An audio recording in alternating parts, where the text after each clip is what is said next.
بسم اللہ الرحمن الرحیم۔ السلام علیکم ورحمۃ اللہ وبرکاتہ۔ ناظرین، آپ دیکھ رہے ہیں میرا یوٹیوب چینل عارف علی آفیشیل۔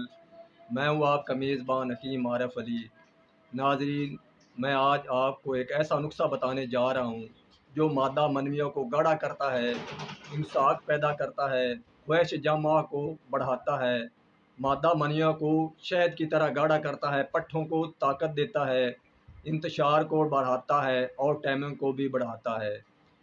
ناظرین، میرے چینل کو سبسکرائب کریں، لائک کریں، بیل بٹن کو دبا دیں تاکہ میری تمام نئی آنے والی ویڈیو آپ حضرات تک پہنچ سکے۔ آتے ہیں نسخہ کی طرف۔ کاغذ پینسل پھاڑنے، نسخہ لکھ لیں۔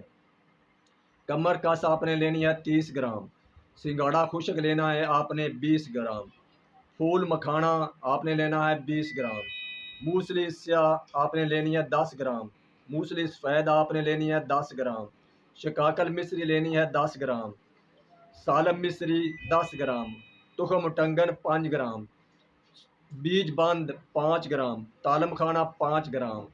دوبارہ سن لیں۔ کمر کاس 30 گرام، سنگاڑا خشک 20 گرام، پھول مکھانا 20 گرام، موسلی سیاہ 10 گرام، موسلی سفید 10 گرام، شکاکل مصری 10 گرام، سالم مصری 10 گرام، تخم ٹنگن 5 گرام، بیج بند 5 گرام، تالم خانہ 5 گرام۔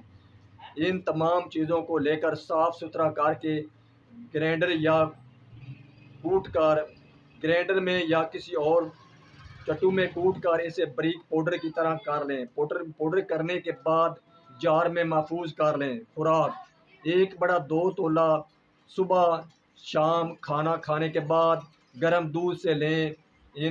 اس نسخہ کو آپ نے 1 ماہ استعمال کرنا ہے۔ انشاءاللہ تعالی مادہ منویہ کو شہد کی طرح گاڑھا کرتا ہے، منی پیدا کرتا ہے، قدرتی امساک پیدا کرتا ہے، جسم میں طاقت پیدا کرتا ہے۔ اس کو بنائیں اور دعاؤں میں یاد کریں، اور اس نسخہ کو اپنے دوستوں تک بھی زیادہ سے زیادہ شیئر کریں۔ ویڈیو اچھی لگے تو کمنٹس میں بھی دیں۔ ملیں گے آئندہ ویڈیو کے ساتھ۔ خدا حافظ۔